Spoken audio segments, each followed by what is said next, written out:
Hi guys, welcome back to my channel. Monday here again. Um, and today I just wanted to do a video on how to heal Lyme disease COVID update. So this is basically just an update as to what's going on with me and my daughter regarding COVID or having COVID. Depends how you look at it. Anyway, so basically, if you look on my YouTube channel, it's kind of funny because kind of ironic. I just started How to Heal Lyme Disease series at the end of January. My very first video, part 1, is I'm pretty well.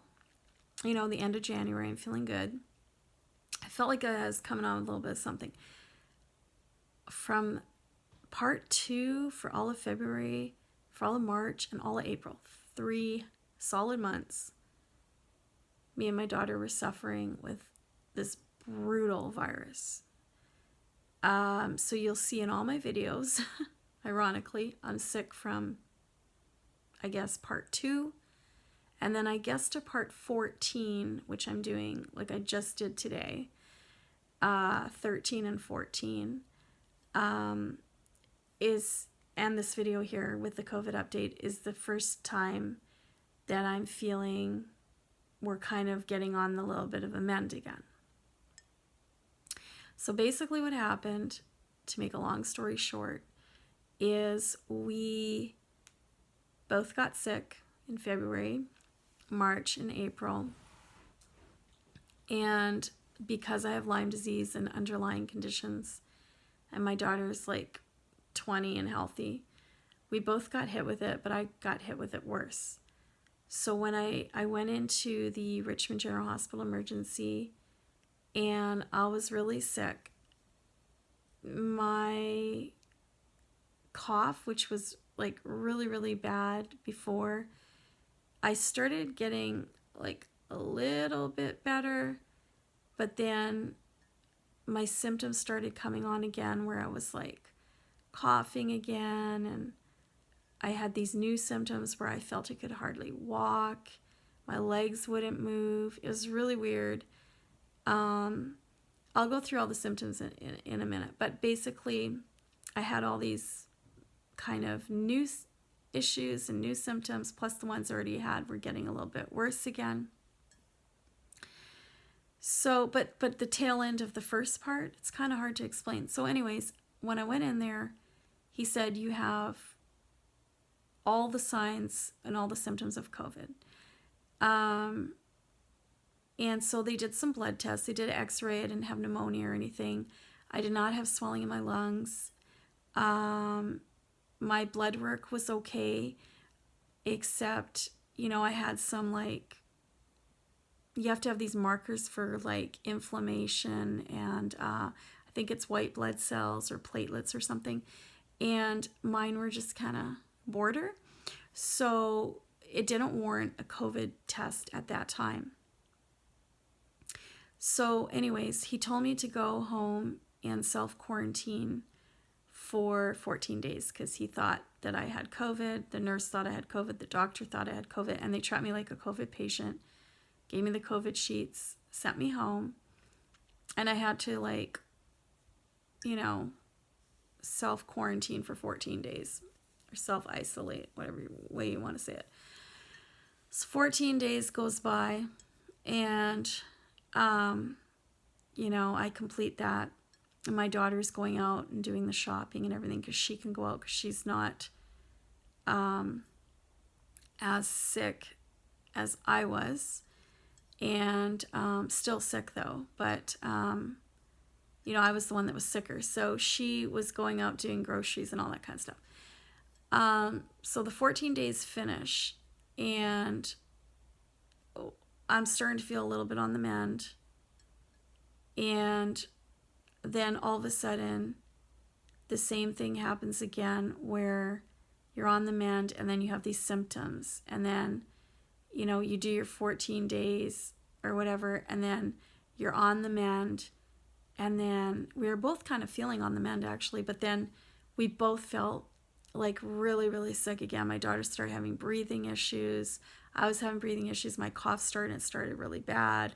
Her cough was less, so the symptoms that we had was started with nasal congestion. I had swelling under the eyes. You can probably see this in all my videos, okay?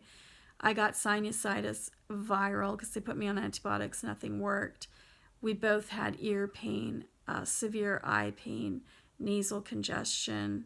I lost my voice. I got laryngitis, sinusitis. We both had sore throats and upper respiratory issues, a lot of coughing, problems breathing. And it got to the point where like I was walking and then I felt like I'm going to pass out. Like I would walk and then I'd feel like really, really tired, and it was just brutal because on the walk home with me and my daughter, I had to stop so many times because I just felt like I was going to black out. And she kind of felt like that too, and we both had severe dizzy spells. On top of that, we had severe body aches, severe fatigue, hot and cold sweats. Felt like we had a fever, but never did. We had stomach issues. We had ear pain. I think I said that already. It was a dry cough. It was all dry cough and breathing issues. So my daughter was having really problems breathing, and I was like, if this continues, like, I'm just taking you in to the Richmond General Hospital emergency. And then my cough started getting worse, and I'm like, oh my God. So we go back in, and when we went in, he said that you guys have exact same vitals, exact same symptoms. Mine are some worse in areas like coughing, hers are some worse in areas like breathing. So he believed that, again, we had COVID. So this time, they did the x-rays first, and on the x-rays it said that, I had a bit of swelling around my lungs, but nothing severe. But my daughter had like really bad swelling around her legs. She had pleurisy. So they put her on Ventolin right away. We were both in the Richmond General Hospital emergency. What was it, like an isolation area of the hospital, actually, they put us in.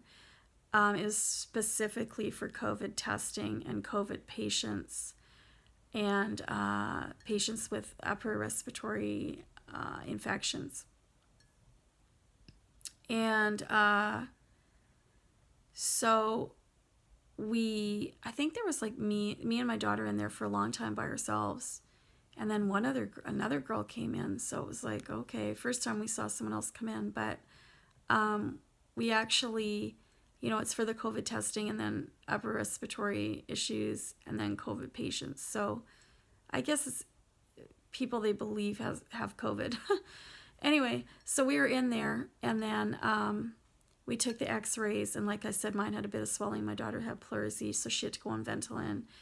And I was having a very high heart rate, and my daughter was having heart rate issues too.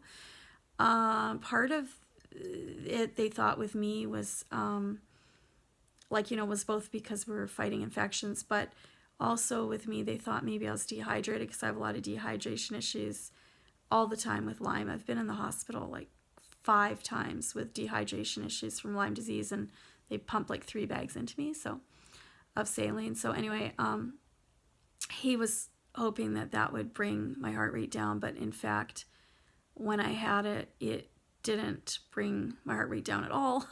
So anyways, there was just a bunch of issues. So when I got my blood work done this time, because my daughter didn't get blood work, but when I got my blood work done, he said he could not believe that from the time that I was in last, which was like a week ago or 2 weeks ago or whatever it was, a week and a half ago, I can't remember exactly, but how much I was at an actual situation where my blood work didn't warrant the markers of COVID and getting a COVID test. Whereas now they were like totally high and within that short period of time and did warrant a COVID test. So we did get I got a COVID test. basically the assumption was that if I come back positive, my daughter was positive also, since we exhibited exactly the same vitals, and which the doctor was really shocked because our vital like readings were exactly the same and all our symptoms were exactly the same. So it was like, okay, if it's positive, then your daughter's positive. I'm like, okay, it's fine. So then we had to go home and we had to self-isolate, self-quarantine for another 14 days. So we're like 28 days now. I'm like, oh my God. We're getting a little groceries delivered to us and everything. So after that, I also got tested for 3 other viruses. I think it was flu B, A, and rest or something. I can't remember the other one. And they were all through the swab, and then we were going to wait, to hear from the COVID center. After that, then the other 3 viruses, they go to my doctor, and our doctor calls us or whatever. So they phone and they tell me, and this is after 28 days of self-isolation. Sorry, I'm slurring. Self-isolation and quarantine. 28 days. And they phone me and tell me, you're negative. It's like, okay, we're negative. Follow up with, well, it could be a false negative. You have all the symptoms of COVID. You and your daughter both do. And so I was like, okay. So she's like, I think that, you need to stay in another 10 days. So we're like, okay. So we stay in another 10 days. So we're at like, what are we now? 38 days. So we do the self-isolation. We stay in. Our symptoms are like getting better a little bit, but then we have a fall again. Then the cough starts, the breathing starts, then we kind of get better. So right now we're kind of on a better roll. My voice is still kind of like, but we're on a little bit of a better roll, and we're hoping it continues better because this has been 3 months. This is ridiculous. It needs to go.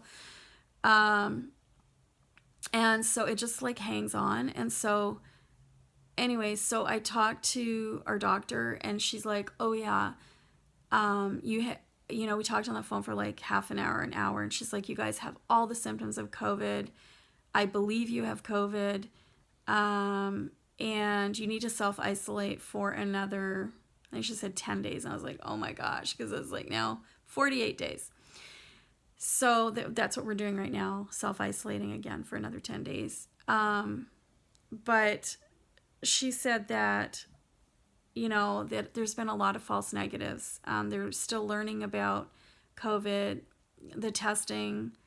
It's not 100%. And she's seen it a lot of times where the first test is actually negative, and then the second test or third test is positive. So she believes we have COVID. So it's like, okay, so she's again treating us like COVID patients, and we're to stay home another 10 days. So after hearing, this sounds like COVID, I think you guys have COVID. There's a lot of false negatives. I've seen it over and over. So I believe you do have COVID. I was like, so you think we have COVID? She goes, yeah, I think you have COVID. So we're just following the guidelines and the regulations to stay home another 10 days. And then I'm hoping to God that after these 10 days, we are better and we're feeling better and we don't exhibit any more symptoms or get worse or anything. And we can just like go out and start grocery shopping ourselves and just start going out and, not worrying about anything. This is a really bad illness. So I've actually, to be honest with you, me and my daughter thought it was COVID from the beginning. And every single doctor that we went to thought it was COVID, but ruled it out due to traveling time. At the time you had to travel to Wuhan to you, all that kind of stuff, be a care aide. And as they learned more and more and more about it, they still thought we had COVID. And every doctor that we've gone to thinks we have COVID. Even at the Richmond General Hospital emergency, the first doctor thought it, the first nurse thought it, the second nurse thought it, the third and fourth doctor that we both saw, me and my daughter, thought we had it, and that's why he tested me. So, and even the doctor now that called us, even the one at the COVID center thought we had it. And then the doctor that called us back thought we had it. So I don't know. I mean, I would say, I guess we have it. I mean, I guess we'll never really know, right? Like, never going to really know for 100%, but that's what we're being told it is, and that's what it looks like. So I guess that's what it is, you know, according to professional opinion. So anyway, that's the update, and you know, I hope everyone's staying at home and self-isolating and being careful, because my concern is, like, when the doctors kept saying at the beginning, oh yeah, it's not COVID, it looks COVID, but like, you didn't go to Wuhan and stuff. We kept going out, and like, I'm so scared, like, we could have infected other people. And I'm telling you, whatever this is, it's absolutely horrible. You do not want it. Go to part 3 or 4.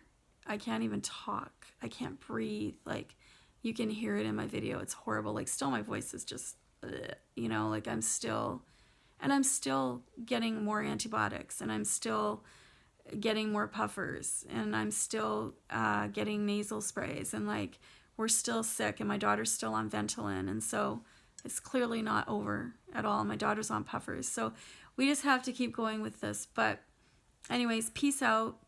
Thanks for watching. That's our COVID update, and just hope that we continue to get better and then we don't get any more symptoms. They keep saying if it gets worse, go back to the Richmond General Hospital emergency, and we'll go from there. But because our symptoms are kind of, they keep coming and going, and they never leave, and it's really annoying. So hopefully this is the end of it. 3 months is long enough on a daily basis. We're done. And then all the self-quarantine stuff, and like, this isolation and self-distancing and all that. There's just a lot going on, like, mentally and physically. So time to get out, and then hopefully everything goes back to normal and we can go out, like, go out and enjoy in the summertime. Like, my daughter's birthday's in the summer, and we just want to celebrate it and go out. It's fine too, but it's nice to go out. It's nice to go out in the summertime and have fun. So hopefully this will all be over real soon. So peace out. Take care of each other. Take care of one another. Love you guys. Talk to you later next Monday. Okay, ciao.